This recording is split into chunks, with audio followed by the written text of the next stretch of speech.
آج ہم اپنے سلسلے کے اندر انشاءاللہ سورہ ابراہیم جو قرآن پاک کی 14ویں آیت ہے،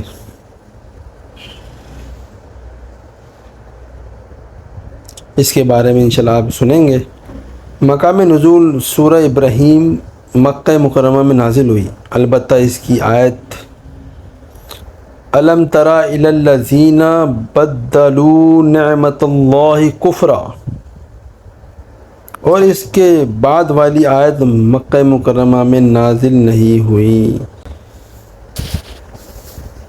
سورہ ابراہیم کی آیت اور رکوع کی تعداد، اس سورت میں 7 رکوع اور 92 آیتیں ہیں۔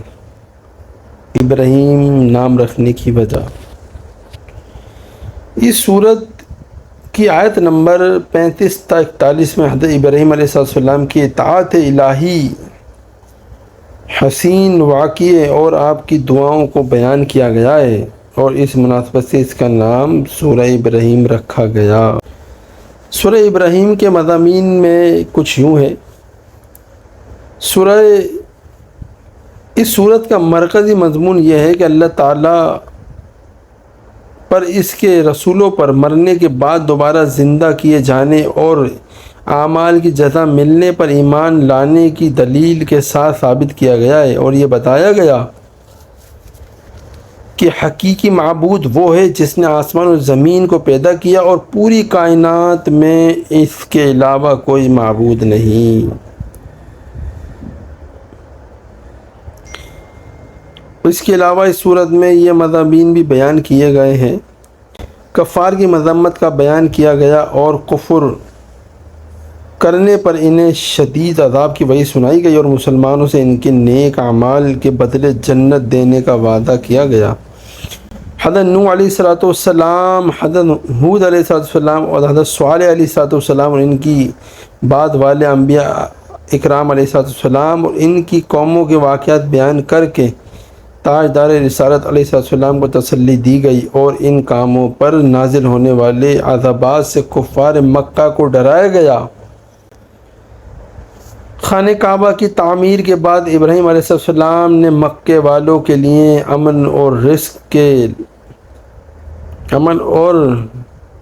رزق کی لوگوں کے دل خانہ کعبہ کی طرف مائل ہونے کی، اپنی اولاد کے بتوں کی پوجا سے بچنے کی، اور اپنی اولاد کو نماز قائم کرنے کی توفیق دینے کی اپنے والدین اور مسلمانوں کو مغفرت کی جو دعائیں مانگی وہ بیان کی گئی ہیں، اور ایمان اور کلمہ حق کی مثال پاک درخت سے، جبکہ گمراہی اور کلمہ باطل کی مثال خبیثت درخت سے بیان کی گئی ہے۔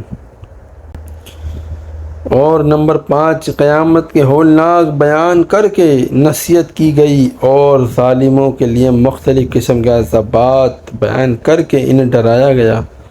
نمبر 6، قیامت کے دن تک عذاب مؤخر کرنے کی حکمت بیان کی گئی۔